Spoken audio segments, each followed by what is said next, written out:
It was supposed to be another quiet night. I was the only police officer on duty, making my usual rounds through the small town of Ashland.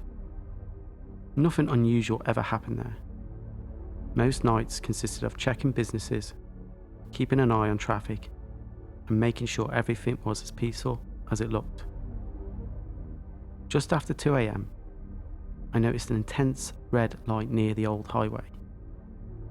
At first, I assumed there had been a truck accident or perhaps a train problem near the crossing. The glow was unlike anything I'd seen before, but I was trained to investigate unusual situations. As I drove closer, the light became blinding.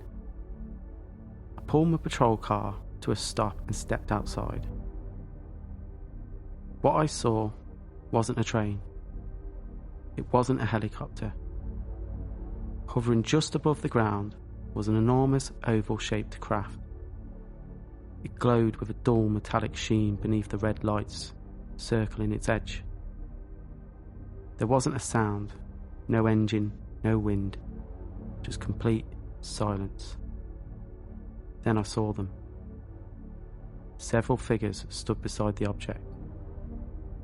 They were about 5 feet tall, dressed in silver-grey uniforms that looked like a single piece from head to toe.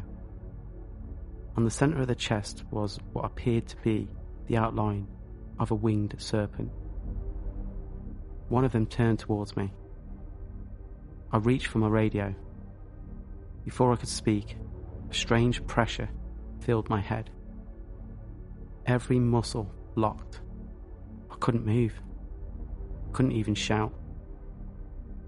The figure raised what looked like a small black device. I felt dizzy. The next thing I remember is standing beside my patrol car. The craft was now gone. My watch told me only a few minutes had passed, but something didn't feel right. My neck burned. When I reached up to touch it, I felt an odd tenderness just below my left ear. I looked around. The road was empty. The sky was dark. It was as though nothing had happened. Back at the station, I tried to write my report, but I struggled to remember exactly what I'd seen. The details felt buried somewhere in my mind. Days later, more memories began returning. I remembered being inside the craft.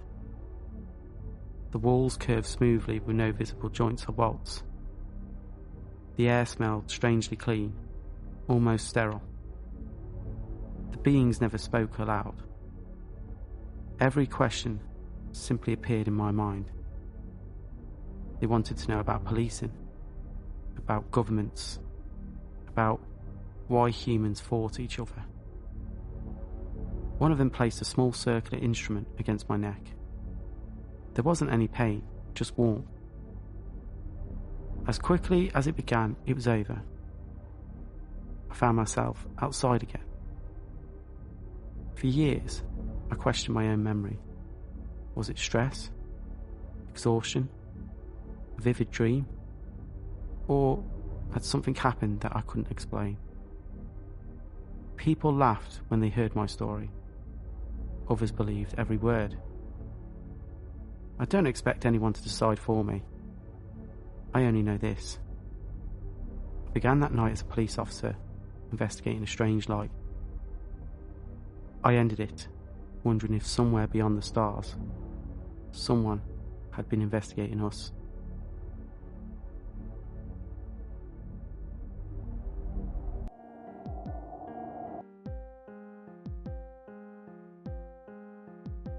Like what you heard? Hit subscribe and like the video for more stories every Thursday and Sunday between 1800 and 2000 BST. And remember, curiosity opens doors better left closed.